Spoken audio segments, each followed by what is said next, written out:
again, this conversation is a part of this to be able to get input, be able to get feedback, suggestions.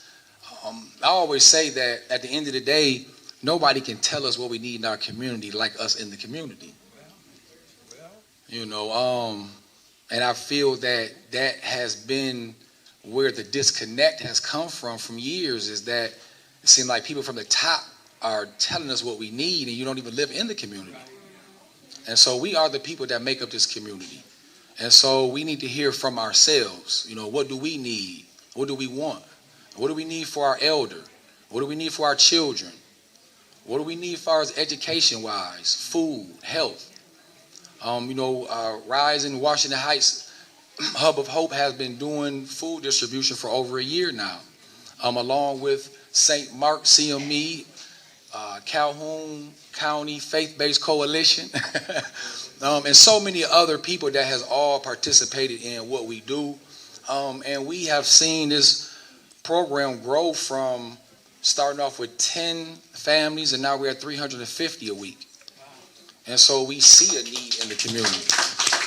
Thank you. And we hear all the time when people come through the lines of suggestions and concerns and things of that nature. And so I know that coming in, we've asked everyone to kind of write down a question if you had one. And so we're going to ask some of those questions at the end. If you're not comfortable with us saying your name, that's fine. If we do bring up the question, you want to be acknowledged you did ask that question and want to, expound on it a little bit more, that is fine. And so today's theme with our community conversation is, how can we become a stronger community? How can we become a stronger community? And when we say community, we always highlight the unity, because we feel like that is what makes a community, is the unity in it. And so, we want to start this conversation. And so we have some questions that we're going to ask. If you want, feel free to raise your hand and we'll call on you. We can just dialogue. And we are recording this because we want to be able to go back and hear this, hear the concerns, the suggestions, and things of that nature, and to be able to do something about them. And this is not just another conversation, just another get-together. This is really gathering real information, gathering data, so we can go back and get what we need for our community. And so again, please feel free to speak your heart, speak your mind. Yes, I remember when I was a young man, and I've seen a lot of changes. When I was a young man, I think what we need now for the young adults, I don't see nothing going on. When I was growing up, we had gyms open, we had the youth building open. It was just so many things for the young people to do. Now it seems like if you ain't got a pocket full of money, half the things you just can't do. So. Let me ask you a question, brother.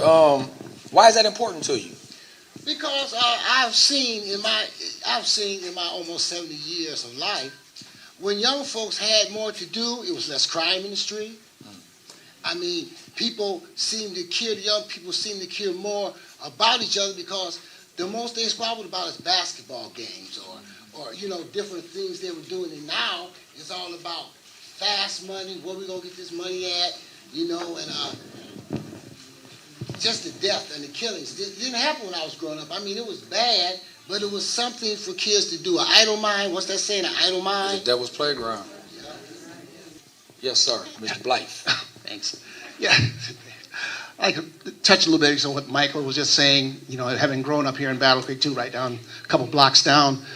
And you talk about community, but back then the community consisted of the city being part of it, the school systems being part of it.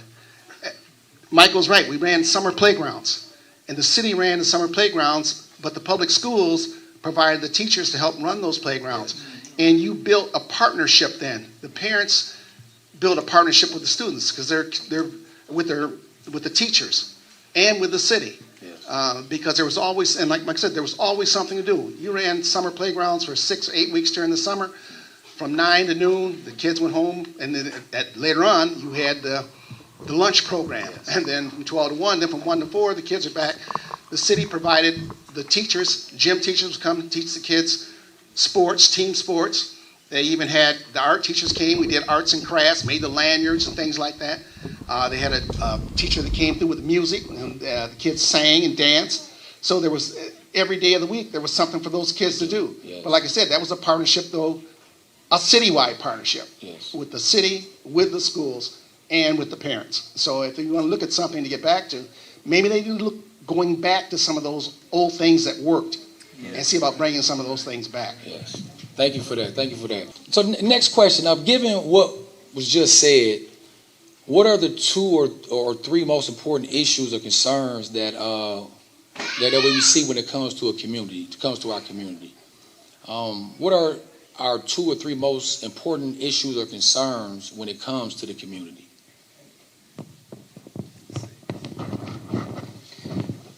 I kind of want to go back to the first question that was asked, and we were talking about the community and how can we make our community stronger. I think that it's important for us as a community to care about our community.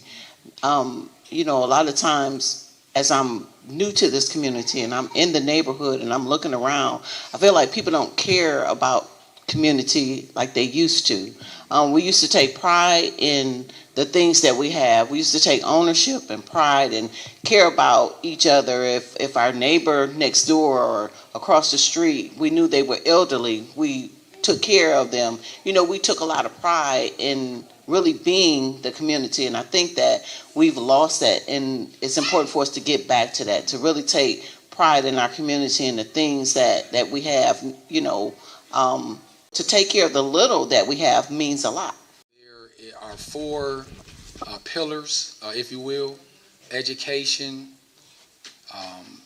mental health, food, and wellness.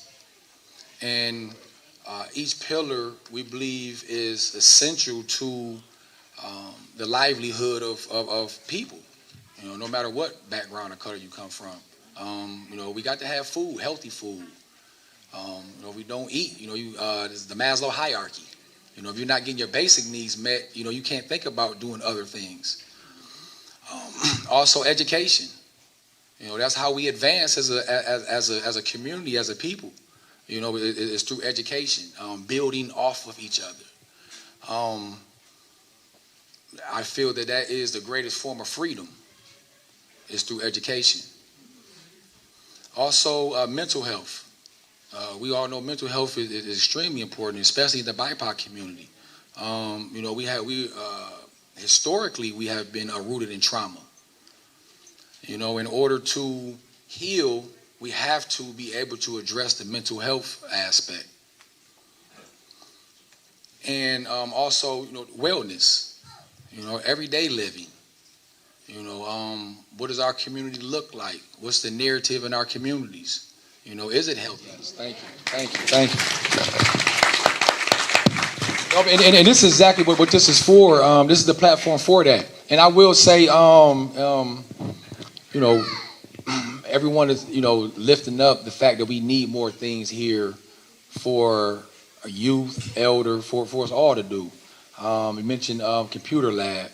You know, Hub of Hope have a computer lab right here. I believe on Tuesdays and Thursdays from 11 to 2, where individuals can come up and work on the computer here. And so, you know, just getting this information out there, we need more things like this. It's funny because me and I'm gonna put Jeff on the spot real quick. Jeff Breedlove. We just had a conversation the other day around teaching these kids some trades. He has a construction company. It's a construction company, right? Okay. Yes. Construction company. And, you know, obviously, you know a lot of different skills, a lot of different, you know, trades. And so, you know, we need more roofers and plumbers and electricians. And one thing, you know, college ain't for everybody. You know, and in these type of skills, they're marketable skills. You know, and not only, you know, can these kids, youth, individuals find jobs in these particular areas, but they can start their own business in these particular areas. You know, that's what we're promoting.